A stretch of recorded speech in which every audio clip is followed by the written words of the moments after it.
السلام علیکم ورحمۃ اللہ وبرکاتہ۔ معزز سامعین و ناظرین، تفسیر مصطلح الحدیث کے 39ویں لیکچر کے ساتھ حاضر ہیں۔ آج کے سبق کا عنوان ہے المخالفۃ للثقات، مخالفت ثقات۔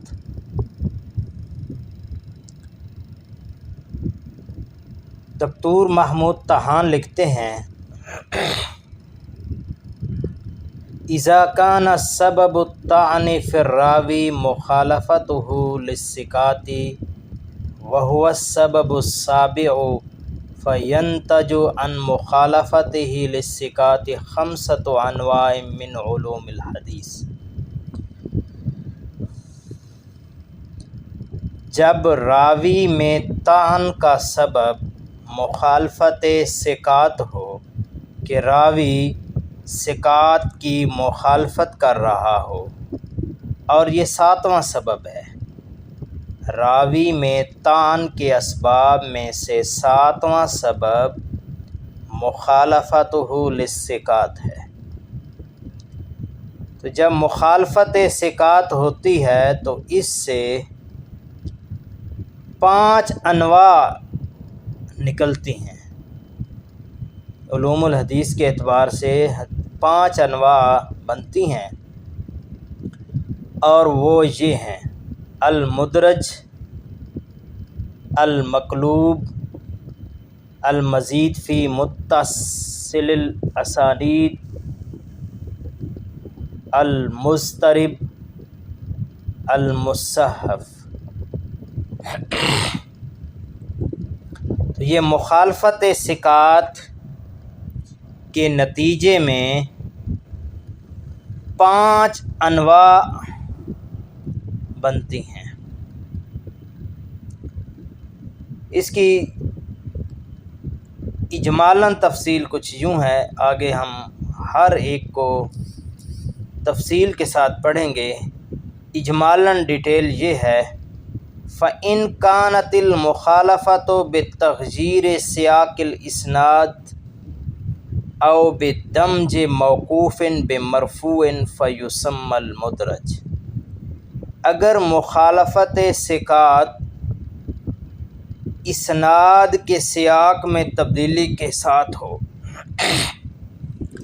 کہ اسناد میں جو اسناد کا سیاق ہے، جو سند ہے یا متن ہے، اس میں تبدیلی ہو، یا اس میں موقوف کو مرفوع کے ساتھ مدغم کر دیا گیا ہو، تو اسے مدرج کہتے ہیں۔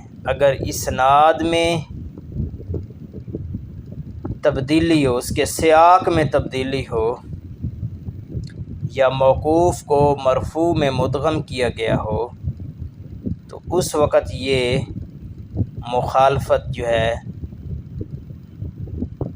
اس کے نتیجے میں حدیث مدرج بنتی ہے۔ اگر مخالفت اس طرح ہو، تقدیم و تاخیر کی صورت میں ہو، کہ سند میں روات جو ہے ان کے اسماء میں روات میں تقدیم و تاخیر ہو، یا پھر اسی طرح متن میں ہو، تو اس کو مقلوب کہتے ہیں۔ اور اگر مخالفت اس طرح ہو کہ ایک راوی کی زیادتی ہو، تو اس وقت اس کو المزید فی متصل الاسانید کہتے ہیں۔ اور اگر مخالفت ہو راوی کو راوی سے بدلنے کی، یا متون میں اس طرح آپس میں تعارض ہو کہ کسی ایک کو ترجیح نہ دی جا سکے، تو اس وقت وہ حدیث مضطرب کہلاتی ہے۔ اور اگر مخالفت اس طریق سے ہو کہ الفاظ کو بدل دیا جائے، سیاق وہی ہو، الفاظ میں ہیر پھیر ہو، یعنی ایک لفظ کو بدلا جائے، جملہ یا سیاق جو ہے وہی رہے تو لفظ کی تبدیلی ہو، اس وقت یہ حدیث جو ہے المصحف کہلاتی ہے۔ تو مخالفت ثقات کے نتیجے میں 5 قسم کی انواع حدیث کی بنتی ہیں: مدرج، مقلوب، المزید فی متصل الاسانید، مضطرب اور مصحف۔ ان کی تفصیل ہم آنے والے دروس میں پیش کریں گے۔ اللہ حافظ۔ اگلی ویڈیو کے ساتھ حاضر ہوں گے۔ اپنا بہت سا خیال رکھیے۔